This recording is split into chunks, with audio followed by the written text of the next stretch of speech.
আজকে আমার আলোচনার বিষয় কালো ছেলে মেয়েদের ফর্সা হবার কার্যকারী হোমিওপ্যাথি ঔষধ। রমজানুল মোবারক। আসসালামু আলাইকুম।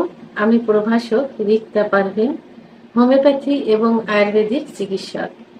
চেম্বার সেবা হোমিও কমপ্লেক্স অ্যান্ড সেবা ডিজিটাল ল্যাব, উপজেলা মডেল মসজিদের পূর্ব পাশে, শিমুলিয়া, মাগুরা। সবাই নিজেদের সৌন্দর্যের প্রতি যত্নশীল। সবাই নিজেকে সুন্দরভাবে উপস্থাপনা করতে চায়, তাকে দেখতে যেন সুন্দর লাগে, তার ফিগার যেন সুন্দর লাগে, গায়ের রং উজ্জ্বলতা আসে এবং দেখতে অনেক সুন্দর লাগে। এজন্য সবাই, ছেলে মেয়ে উভয় যত্নশীল। এই জন্য তারা বিভিন্ন কিছু করে থাকে। এই বিভিন্ন বিউটি পার্লারের পিছনে দৌড়াদৌড়ি করে, বিভিন্ন কসমেটিক ব্যবহার করে থাকে, হাজার হাজার টাকার কসমেটিক তারা ব্যয় করছে পিছনে, এবং বিউটি পার্লারের পিছনে হাজার হাজার টাকা ব্যয় করছে, সময় নষ্ট করছে। কিন্তু এই যে সময় নষ্ট করা, টাকা নষ্ট করা, এগুলো না করে যদি কিছু প্রাকৃতিক নিয়ম মেনে চলে, তাহলে কিন্তু এই রূপ লাবণ্য ফিরে ধরে রাখা যায়। আর সবসময় একটা জিনিস মনে রাখতে হবে যে সবকিছু আল্লাহর দান। আল্লাহ মানুষকে সৃষ্টি করেছেন এবং সবাইকে একইভাবে সৃষ্টি করেননি। কেউ ফর্সা, কেউ কালো, শারীরিক গঠন এক একজনের এক এক রকম হয়ে থাকে। এটা কিন্তু আল্লাহ তাআলা নিজস্ব একটা কারুকার্য। তো তারপরেও সবাই যতটুকু আছে তার উপরে আরো বৃদ্ধি করতে চায়। তো এই যে ত্বকের লাবণ্যতা, উজ্জ্বলতা ফিরিয়ে আনার জন্য প্রথমত পর্যাপ্ত পরিমাণ ঘুমোতে হবে। অর্থাৎ দিনে রাতে 8 থেকে 7-8 ঘন্টা ঘুমোতে হবে। 2.5 থেকে 3 লিটার পানি পান করতে হবে। মানসিক দুশ্চিন্তা থেকে দূরে থাকতে হবে এবং প্রাকৃতিক কিছু খাবার, অর্থাৎ সিজনালি যে খাবারগুলো, শাক সবজি ফলমূল, সেই খাবারগুলো শাকসবজি খেতে হবে, পর্যাপ্ত পরিমাণে খেতে হবে। অনেকে দেখা যায় যে শুধু ফাস্টফুড জাতীয় খাবার, মাছ মাংস এগুলো খুব বেশি পছন্দ করে খেয়ে থাকে, কিন্তু এগুলোতে আসলে শরীরে ওইভাবে কিন্তু পুষ্টি আসবে না।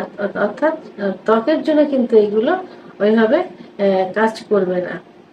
তো এই জন্য পর্যাপ্ত পরিমাণে প্রাকৃতিক খাবার এবং কিছু হোমিওপ্যাথি ওষুধ সেবন করতে হবে।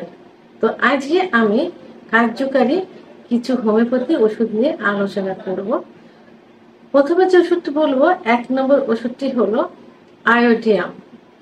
আয়োডিয়াম 200 শক্তি। আয়োডিয়ামের এই ওষুধটি যারা দেখতে একটু জীর্ণ শীর্ণ, মুখ চোখ একটু ভেঙে গেছে, সেই সব রোগীদের কিন্তু ডেভেলপ করতে, অর্থাৎ মুখের সৌন্দর্য ফিরিয়ে আনতে, হৃষ্টপুষ্ট করতে সাহায্য করে থাকে। তো আয়োডিয়াম 200 শক্তির ওষুধটি 2 ফোঁটা জিহ্বার উপর দিয়ে সকালে এবং রাত্রে সেবন করতে হবে 1 মাস। 2 number sarsaparilla. Sarsaparilla mother tincture. Sarsaparilla mother tincture ওষুধটিও ত্বকের লাবণ্যতা ফিরিয়ে আনতে, হৃষ্টপুষ্ট করতে সাহায্য করে থাকে।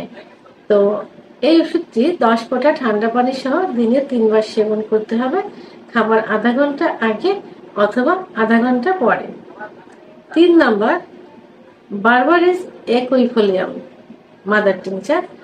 বারবারিস একুইফোলিয়াম মাদার টিংচার যে ত্বকের উজ্জ্বলতা বৃদ্ধি করে এবং মুখের ছোপ ছোপ দাগগুলো দূর করে, শুধু মুখে না, শরীরের যে কোনো জায়গার দাগগুলো দূর করে। এটা কম বেশি সবাই জানে এবং এটা কসমেটিক হিসেবে ব্যবহার হয় অনেক ক্ষেত্রে। তো এই যে বারবারিস একুইফোলিয়াম মাদার টিংচার ওষুধটি 10 ফোঁটা ঠান্ডা পানি সহ দিনে 3 বার সেবন করতে হবে, খাবার আধা ঘন্টা আগে অথবা আধা ঘন্টা পরে। সারসাপেরিলা এবং বারবারিস একুইফোলিয়াম মাদার টিংচার 1 থেকে 3 মাস পর্যন্ত সেবন করা যেতে পারে। এই যে বারবারিস একুইফোলিয়াম মাদার টিংচার বাহ্যিকও প্রয়োগ করা যেতে পারে। কিভাবে? আমরা মুখে বিভিন্ন ক্রিম ব্যবহার করে থাকি, ময়শ্চারাইজার ব্যবহার করে থাকি। তো যা এক একজনের ত্বকের জন্য এক একটা ক্রিম ব্যবহার হয় এবং শুট করে।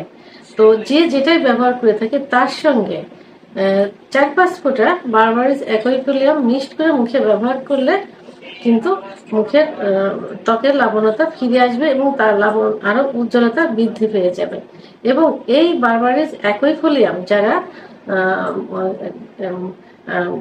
ত্বকে কি লোশন অথবা অলিভ অয়েল তেল ব্যবহার করে, লোশন অথবা অলিভ অয়েল তেলের ভিতরে মিক্সড করে এটা প্রসাধন হিসেবে ব্যবহার করতে পারে।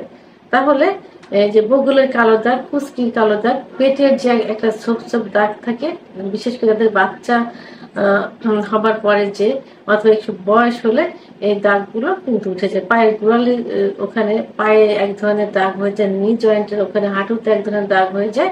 এটা অলিভ অয়েলের সঙ্গে নিয়মিত ব্যবহার করলে দাগগুলো তো উঠে যাবেই, বরং আরো উজ্জ্বলতা বৃদ্ধি পেয়ে যাবে।